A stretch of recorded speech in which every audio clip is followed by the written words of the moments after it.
Tell me when you're ready to work on this 13b, and I will begin.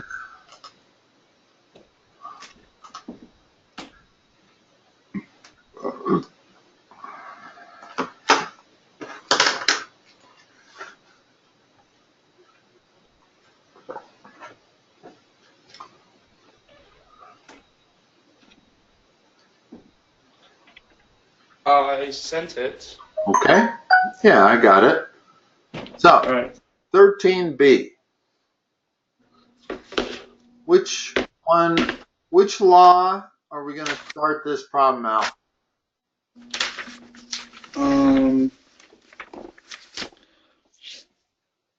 We're gonna do side, side, side. Okay. Which law do you use to start those problems out with?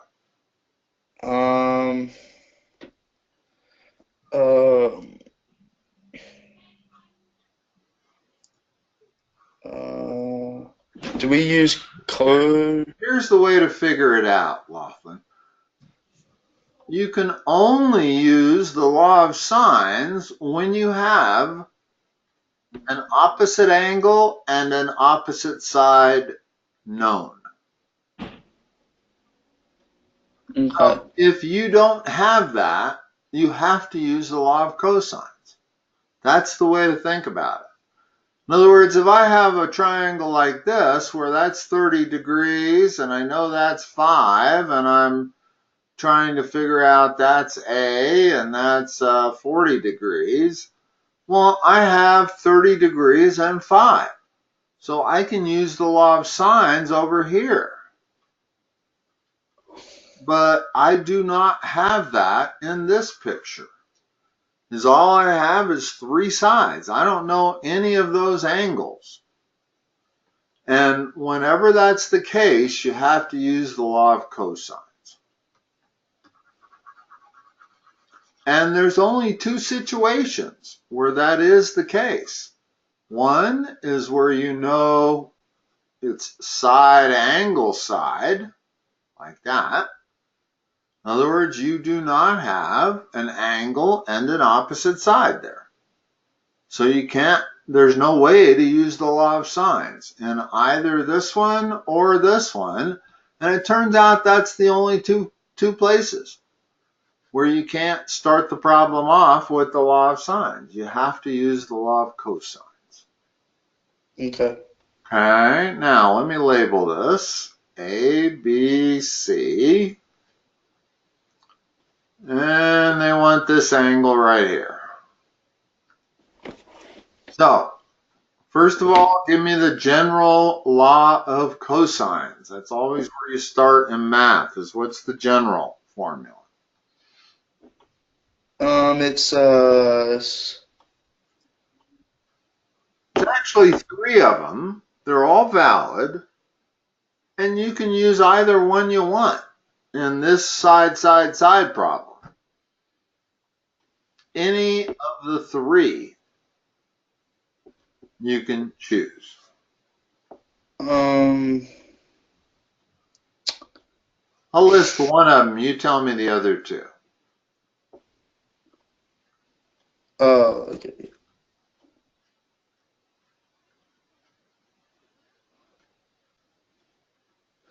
That's one of them. B squared is equal to A squared plus C squared minus 2AC cosine of B.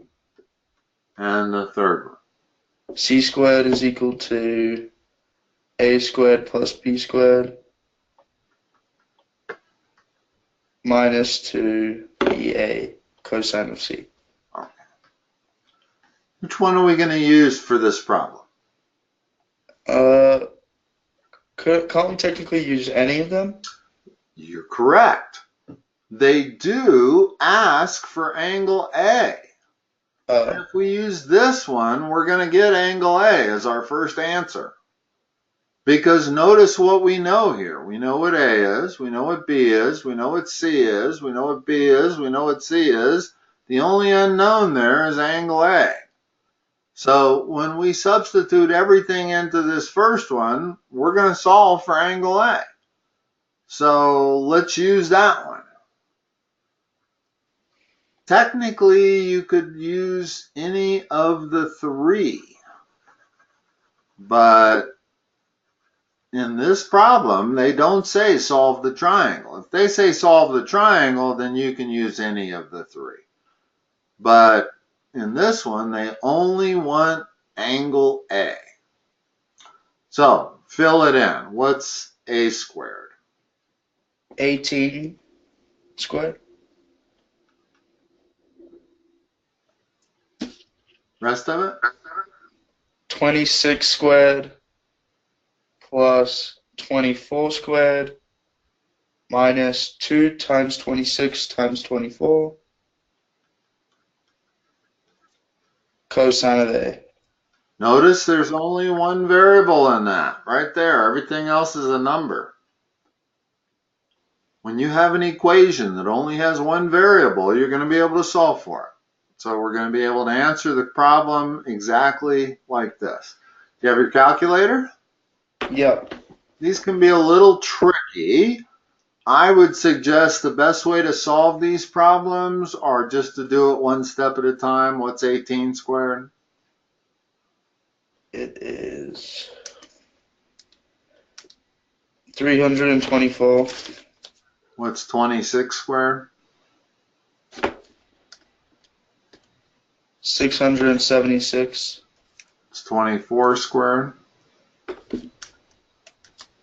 576. What's 2 times 26 times 24? 1248. And then we have the cosine of A. Now, what's the next step? Would we add 676 and 576 together? And then subtract it from both sides. What do you get on the left?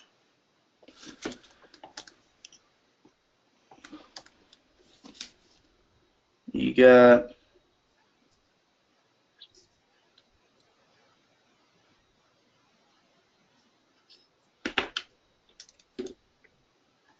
In other words, you're adding those two, and then you're subtracting that amount from both sides of the equation.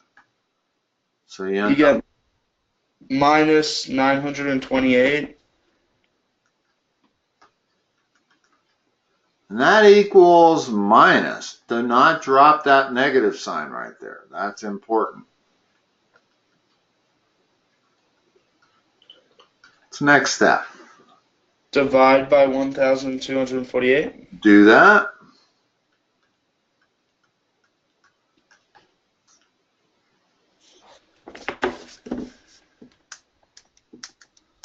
And you get 0.743.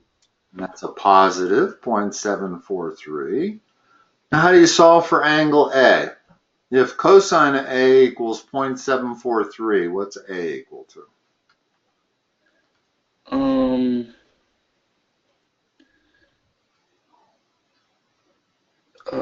Do you just do cosine of 0.743?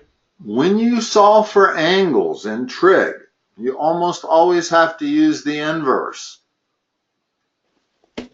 Use cosine to solve for ratios. Use inverse cosine to solve for angles. We're trying to solve for an angle here. So I'm going to take the inverse cosine of 0.743. That's what angle A will be equal to. What is that? 0.733. You in radians or degrees? Oh, I'm in radians. Get in degrees. One of the most important things you can do with a calculator is know whether you're in trig, is to know whether you're in radians or degrees, because you're going to get completely different looking answers. Okay. You're in the wrong one. 42.01. Now that answer makes sense, right? Yeah. In other words, that angle, that's a legitimate angle. And that's the answer.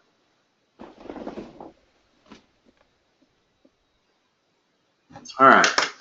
Let's have a look at the other stuff you sent me here.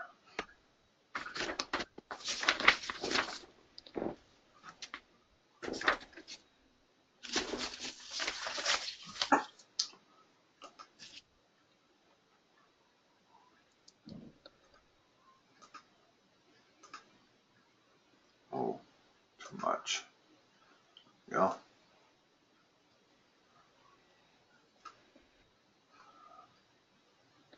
It's the conversion factor for number 27. We're converting degrees to radians. So it would be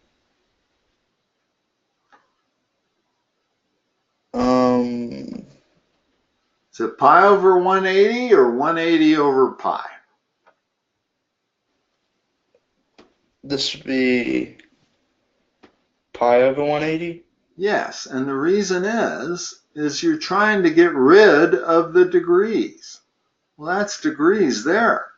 So the degrees will cancel, and you'll end up with 10 pi over 9.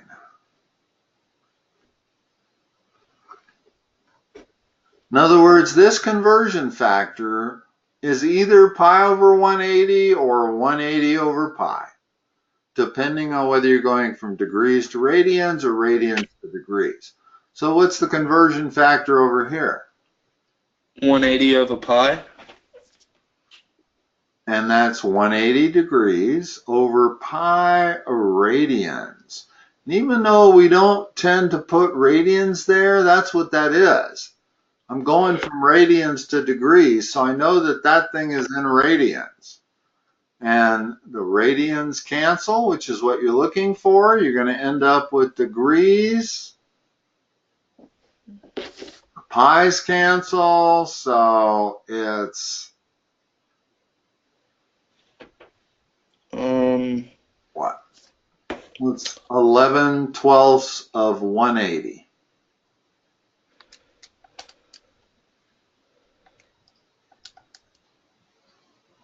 Is it 20? No. 11/12 of 180's got to be very close to 180. Not 1/12, 11/12. Oh.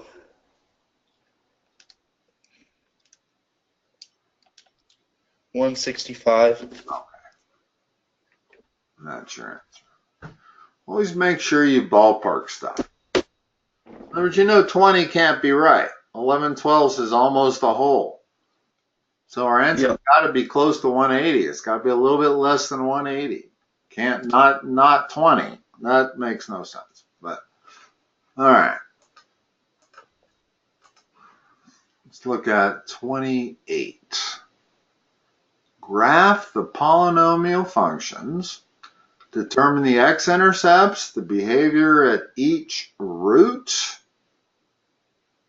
the degree and lead coefficient, and do it all without your calculator. And you know what those three things mean? BW, yes. Okay. I'm assuming that one of them means it goes through the axis, the other one means it bounces off the axis, and the other one means it touches the axis. Actually, I'm not sure. I'm not sure what the three letters mean.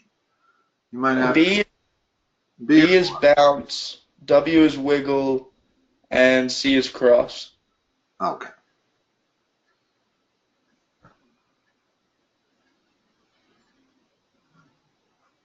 So that's bounce. That's cross. What's wiggle? It's like, It's like this. yeah. So it kind of touches it twice. Yeah, I think so. I'm not sure I'm familiar with the wiggle. So let's look at the problems. Maybe we'll be able to figure it out. All right. What are the x-intercepts on A? Best way to approach these is probably just to answer them in the order they give them to you. What are the x-intercepts? 0 With minus multiplicity of what? plus. Of 3. Oh, That's going to be important in answering whether it's a bounce, wiggle, or cross. But first of all, we need the x-intercepts. There's 3 of them at 0 because of that 3 right there. How many at the next intercept? And what's the next intercept? -4. Degree of multiplicity. 2. And the last intercept? 2. Degree of multiplicity. 2. Okay. Now, if you have an odd multiplicity, you go through, you cross. If you have an even multiplicity, you bounce. I don't know about the wiggle. We'll get to that in a minute. What's the degree? Would it be 7? Yes. That's an x squared. That's going to be an x squared times an x cubed. And what is the leading coefficient going to be? Minus. -1. Doesn't always have to be 1. In this case, it happens to be 1. But it is minus. Okay? So, and it says graph them. Well, we know we have a point right there at 0. Is that going to cross or bounce? It's gonna cross. Yeah, because that's an odd number, 3. If it's an even number, it bounces. So at -4, what happens? It's gonna bounce. And at +2? Bounce. Okay. So there's one of 2 ways this can look. One would be the first 0 at -4 is a bounce. So I'm going to draw something like that. Bounces. The second 0, which is at 3, is a cross through. So I'm going to go through. The third 0, which is a 2, is a bounce. So that's one way it could look. But there's another way. And I don't know unless I examine end behavior. The other way this could look is the exact mirror reflection. Like that. So how do we figure out which graph is correct? The blue or the red? Would it be the blue? Well, we have to examine end behavior. What happens when x goes to negative infinity in our equation?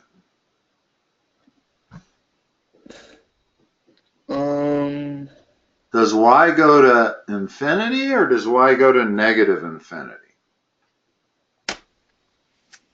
Y would go to negative infinity? Yeah, that makes it the blue, right? In other words, only the blue is y going to negative infinity as x goes to positive infinity. If I was looking at the red, y would be going to positive infinity, not negative infinity. So I've answered everything they want now. I've drawn the curve. It's the blue curve, not the red curve. And I've answered all of their questions. The only thing I don't know when we're going to see a wiggle, but we'll keep searching. Okay? So, number B. What are the x-intercepts? 3, Multiplicity. 1, Next one. -4, Multiplicity. 1, Next one. -1, Multiplicity. 2. Okay. So we have an x-intercept at 3. We have an x-intercept at -4. And we have an x-intercept at -1. Instead of drawing two curves this time, let's figure out the end behavior first, and we'll know whether to start from upper left or lower left. So plug in, I tend to work from left to right. So for me, it's easier if I start with negative infinity rather than positive infinity. What do you get if you put in negative infinity for x here?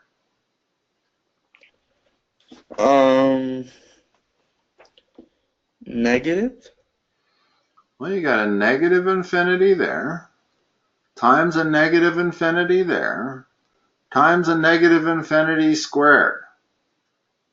Oh, so it'd be positive. That's correct. You got 4 negative infinities multiplied by one another, so it's positive infinity. So that tells me I'm starting from up here. I'm not starting from down below.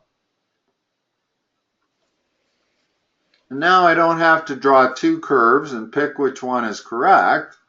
I can just draw one curve. What happens at -4? Do I go through or do I bounce? You go through. So that. What happens at -1?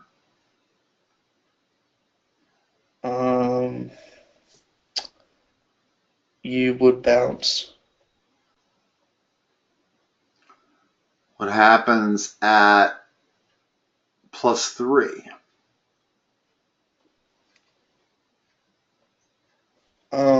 You'd go through.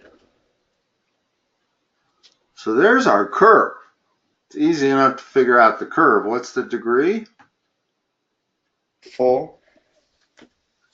And what's the leading coefficient? +1.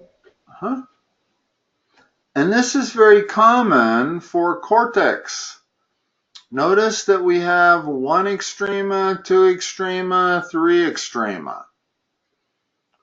Any polynomial, you can only have one less extrema than the degree. Okay? Notice that when we have a second degree, when we have y equal x squared, we only have 1 extrema. That one right there. One less than the second degree. When you have y equal x cubed, you end up with functions that look like that. You have 2 extrema.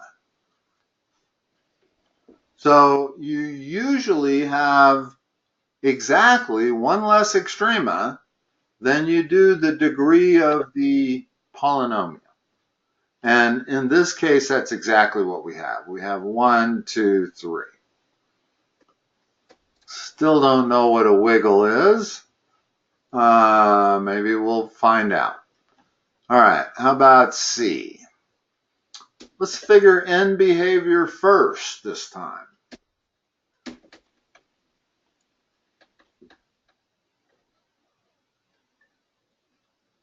So is it going to come up from negative infinity or come down from positive infinity?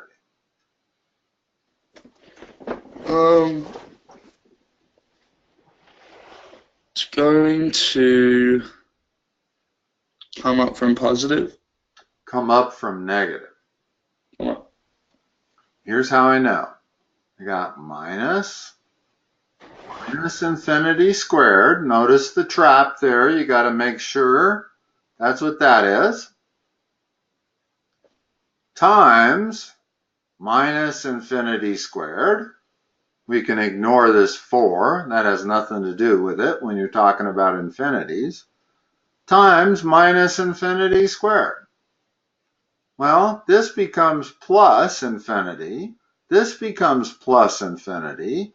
This part becomes plus infinity, but you still have that negative sign right there. So the net of all of these is negative infinity. That's where it comes up from. We're coming up from somewhere down there for starters. We're not coming down from the upper left, we're coming up from the lower left. Now this may not be the way they taught you in class, to just plug in infinity, but I love it.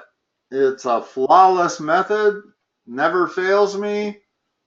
And even though infinity is not a number, they don't like telling you to plug in infinity because it isn't a number, but this method works really well.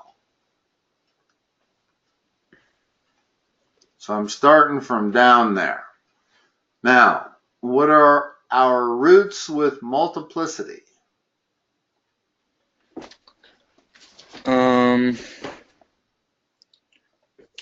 0. Multiplicity? Squared 2. And then positive 4 with multiplicity of 2. And minus 3 with multiplicity of 2. So none of these are going to cross the axis. They're all going to bounce. Okay, that's going to bounce off of that. It's going to bounce off of that.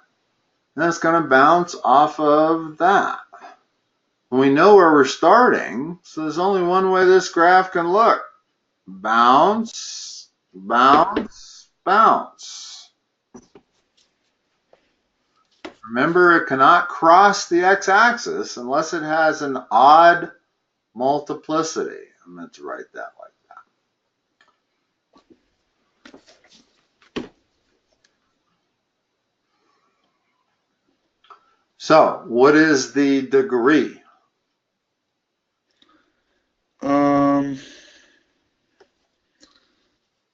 It would be 6. Leading coefficient? Minus 1. Correct.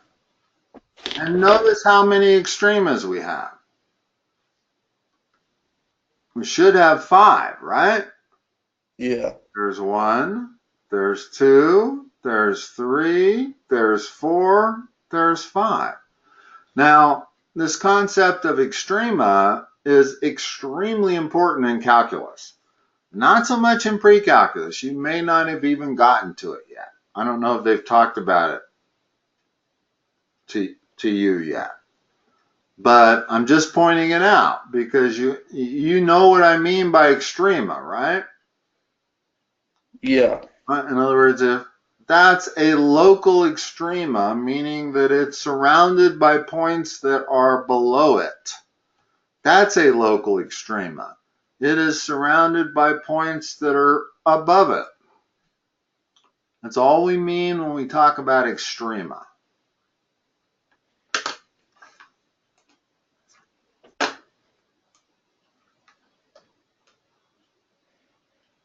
Hold on.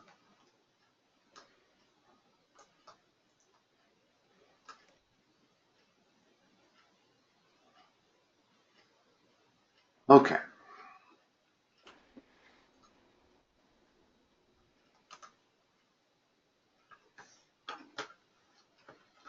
If I tell you that I have a polynomial that has zeros at 2, 3, and 4, what are the 3 linear factors that make up that polynomial?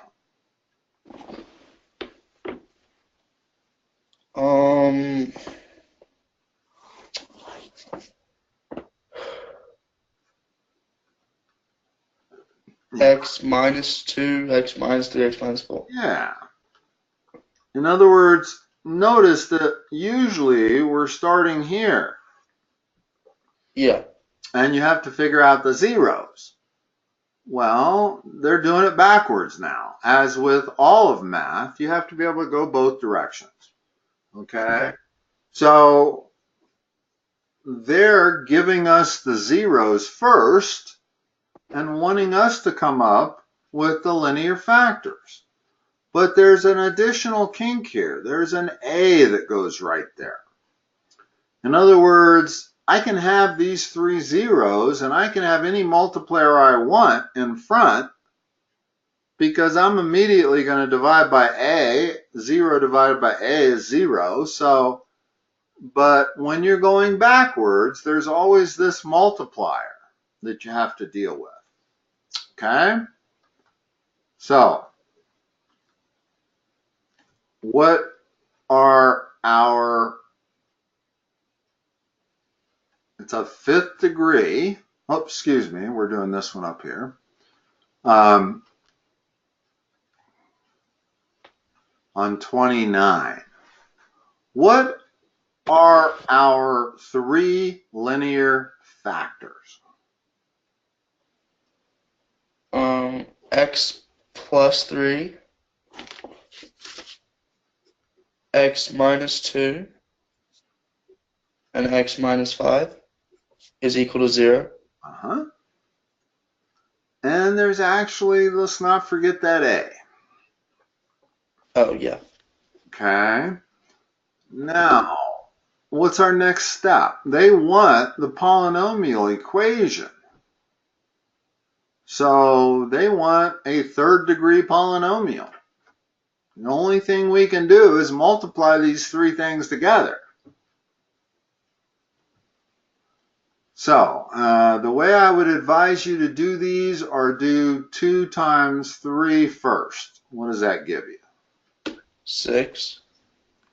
X minus 2 times X minus 5. What is that? 10. X squared plus 10? No. Oh yeah. Gotta FOIL it. Okay, X squared minus 5X minus 2X plus 10. Okay. Now we're going to multiply that by X plus 3. What do you get?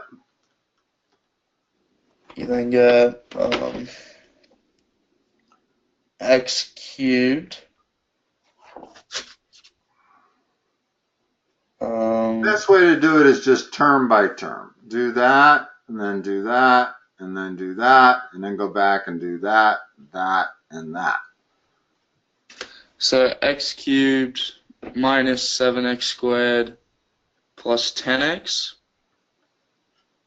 Keep going. And then 3X squared. Need a sign in front of that. So plus or minus? Plus 3X squared minus 21X plus 30. Now simplify that. X cubed minus 4X squared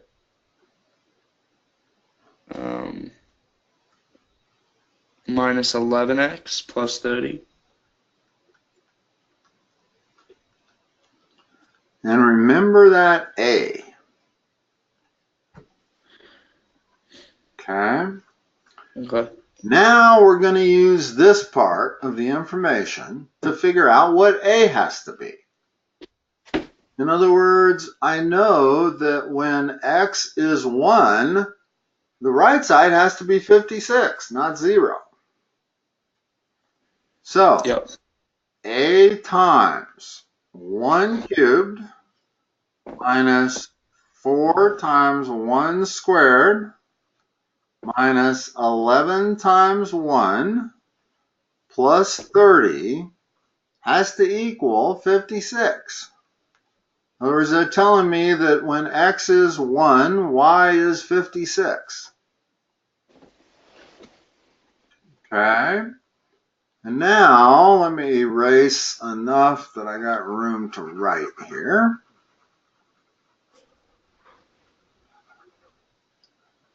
Now, what is all of that? We got to solve for a. So I got 1 cubed minus 4 minus 11 plus 30.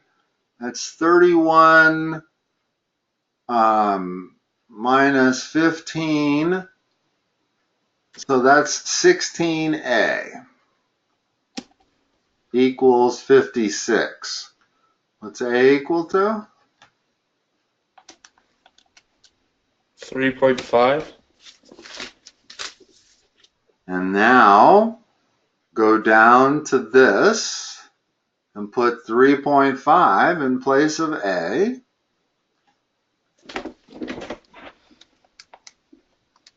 And there is your answer. However, they might want it in this format. Let me write it in a better format. In other words, if you were to give the answer on the bottom as an answer, they might actually take a point off for it. Let's distribute it. So 3.5x cubed minus 14x squared minus, oh man, 33 and 5.5 is 38 and a half x, I believe, plus 105, I think. That's equal not to 0, but to y. That is our function that they are looking for. If you were to solve for the zeros of that function, then you're setting y equal to 0. You're going to solve, and you're going to find these three zeros, minus 3, 2, and 5. And the fact that it goes through this point tells us how to figure out a. Otherwise, this would be our function. If they didn't give you anything, if they just said write a polynomial function that has those three zeros, then what I've underlined there would be a satisfactory answer. But when they say it has to have those three zeros and go through this point, 1, 56, that's the tricky part. Okay?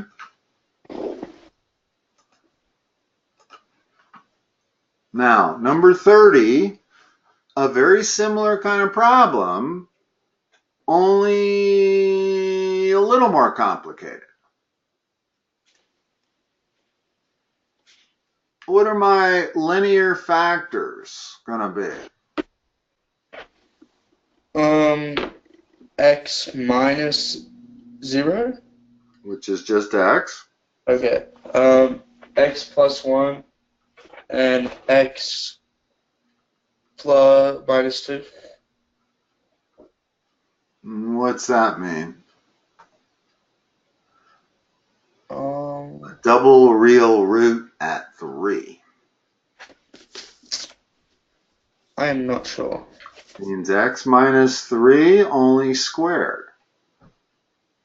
There are actually two roots at 3. In other words, I know that this is going to bounce at 3. It's not going to go through. It's going to go through at 0. It's going to go through the graph at minus 1. It's going to go through the graph at 2. But at x equal 3, it's going to bounce. So I know that much. Now, again, they give us a point that it goes through. So I got a couple of options as to what to do next here. I know there's an a there, and that's equal to y. And I can plug in 4 for x and minus 4 for y, and I can solve for a immediately. And in fact, that's not a bad way to go. Let's not worry about multiplying these all out yet. Let's solve for a. So a times x is 4.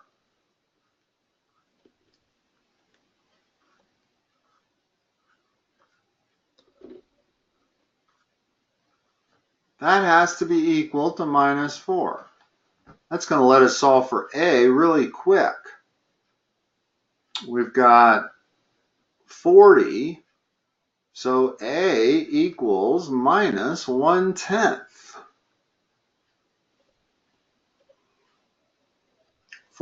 Negative 4 divided by 40 is minus 1/10.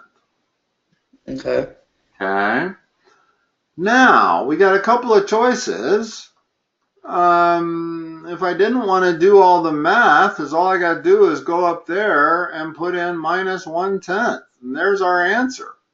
And you could turn it in like that, and I'm almost betting that she would not take off points. And it's a whole lot quicker than what we did with the previous problem, where we had to actually solve for, this is going to be a 5th degree polynomial, right? Yeah. So there's lots of multiplication that we're going to have to do. And it's going to take us a lot of time. So if we can get away without doing all that time, we should. Now, the question is this a legitimate answer? I haven't really given her a complete one-line polynomial, but it satisfies everything. It's a 5th degree polynomial. It has those roots, has a double root of 3, and it passes through that point. Write the equation of the function.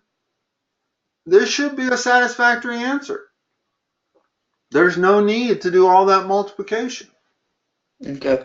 I mean, they've certainly given us problems that look like this, right? And they've asked us what degree polynomial is it. So there's nowhere that I can see where we have to have an answer that's x to the 5th plus x to the 4th and so forth and so on. You know what I'm saying? And by not having to do that, we've saved 10 minutes. Yeah. You just have to start with the linear factors and knowing that there's an a there. And you have to kind of solve for the a. And if you solve for it first, actually could have done this with the previous problem, number 29. Yeah. It would have been a lot simpler. I really did not have to multiply. The previous problem, what I had was x plus 3, that was one linear factor. I had x minus 2 was another linear factor. And I had x minus 5, and all of that's equal to y. And there's an a in front of there. So I could have immediately used that to solve for a, just substituting 1 for x, 56 for y. That would have let me solve for a. And then I could have put my answer in terms of these 3 factors, and I would not have needed to multiply them all together. So I actually think if I was a teacher, I would prefer this method, where you put your answer in terms of 3 linear factors and you solve for a, instead of putting your answer as x cubed and all of that stuff. Okay. Okay. Not positive with your teacher which one she's looking for, but if she takes points off and you've solved it that much, what was that, minus 1/10, I think? Yeah.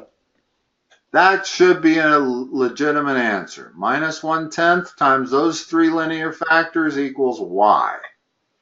And notice that's a function. It's not equal to 0, it's equal to y.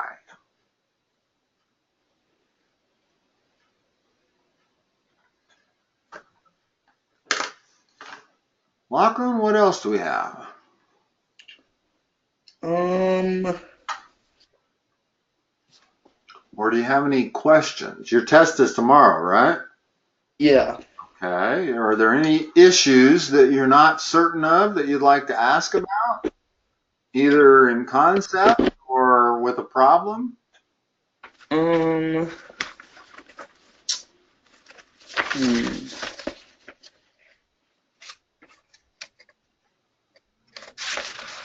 No, not really. Well, it feels to me like you understand this stuff pretty good. Yeah. Certainly, given the zeros, you know how to come up with the linear factors, and that's the most important part. But always know that that A is in front of those linear factors. Yep. And that extra piece of information they give you is what allows you to solve for A, that 1 comma 56 and this 4 comma minus 4. And then once you solve for A, you can give your answer a lot easier than a complete polynomial. You can just give it as A times those, whatever, how many linear factors you have. Okay. Okay. Well, Lachlan, good luck. And hopefully we'll work with each other next year or even over the summer. If you want to try to get ready for your next math class, where are you going next year? What school are you at? Thunderidge? Thunder Ridge, and you're going to take what? Algebra trig? Either trig calc A or college algebra. Okay. So You're going to yeah, be a junior or a senior? a senior. Calc looks awfully good on a resume. All right. More than college algebra. Okay. Okay. I don't know if you're ready for calc. You may or may not be. It kind of depends. They may not actually let you take calc unless you get a certain grade on this. But if you're looking as to which course is going to benefit you the most going into college, it's going to be calculus. Calculus is going to make a better impression. You'd rather get a C in calculus than you would get a B in college algebra. Okay. That would be more valuable. A college administrator would rather see that. All right. Okay, Lachlan, have a good summer, and maybe I'll talk to you next year. All right. Thank you. You're welcome.